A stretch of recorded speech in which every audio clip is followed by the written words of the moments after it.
My name's Paul Vodden. I am the father of Ben Vodden, who at the age of 11 years old took his own life as a result of being bullied on the school bus.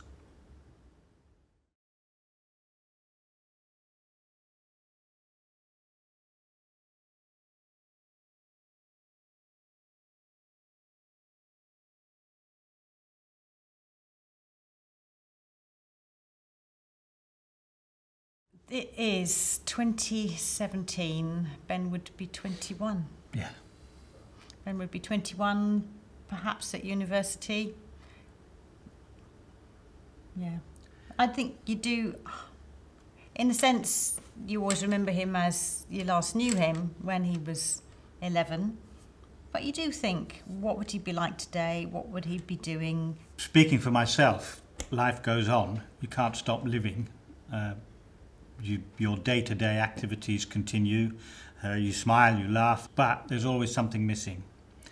And things can happen that pick the scab, to be blunt about it, and take you back to what happened, and you realise what's missing from your life. Having had Ben in my life makes my life so much better, and I'm just grateful for the 12 years that we had together. He was my soulmate. He was my inspiration.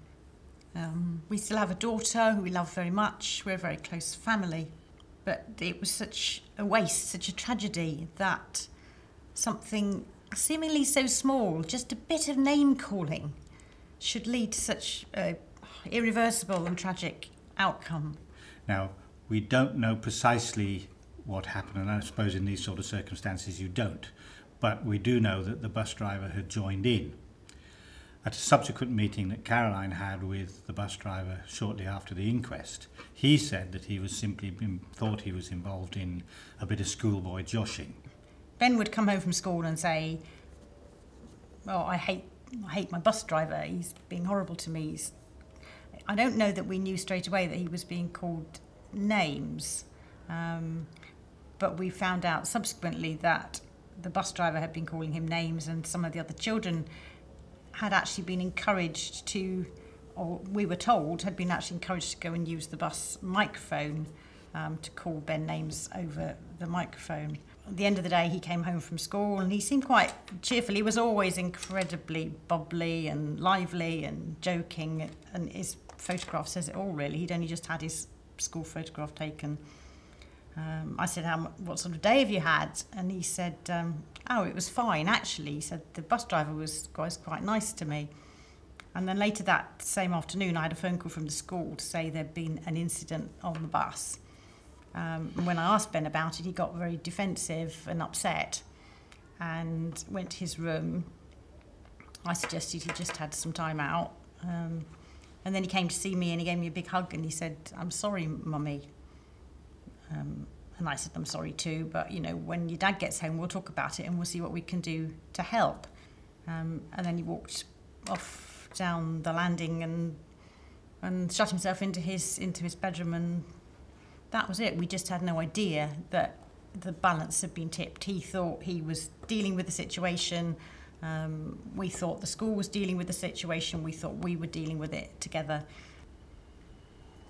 What happened to us is the extreme of the consequences of bullying, but it happens. And there are also things that you might say are not as bad as what happened to us, but that doesn't mean that they aren't bad. It's not just one big event that you can label as bullying. It's lots of tiny little things that happen again and again and again and again, and it really is when the last straw breaks the camel's back. What happened to Ben on that last day, we don't fully understand, but it wasn't a big deal. It wasn't any worse than any other day. So I want to say to any teacher, any parent, any adult, don't take any chance. You don't know what is going on in a bullied child's head, and you don't know what the next small thing might be that will tip them over the edge. And we don't want that to happen to anybody else. It's been awful. Ben had such a wonderful life, well, at the time and ahead of him, and we feel that's been stolen from him and from us and from the world. For goodness sake, don't be quiet. Tell somebody. That's the most important thing. Tell somebody. It might just be a friend, it might be a parent, it might be a teacher or whatever. Find somebody that you think is going to solve the problem for you and tell them. It can get better, and it will get better. It might not seem like it at the moment, and it may get worse before it gets better, but it will get better. And there are people out there who love you very, very much and would go to the ends of the earth for you. So do tell them. Do tell those people that you trust, those adults, your family, your teachers, another adult that you know, a friend, an older child. Tell somebody, and somebody will stick up for you.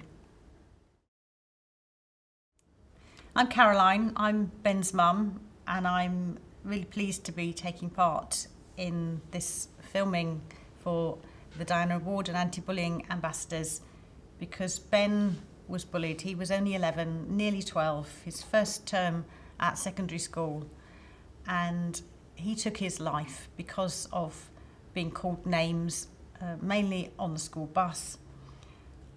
And we want to bring something good out of that. We want to make sure that no parent ever has to go through what we went through because their child is being bullied. In the UK, 10 million children are going back to school. Over half of them will be affected by bullying. But you can change that by helping us train an anti-bullying ambassador in every school.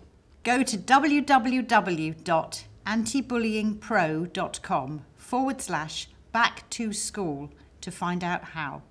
This campaign is run by the Diana Award charity.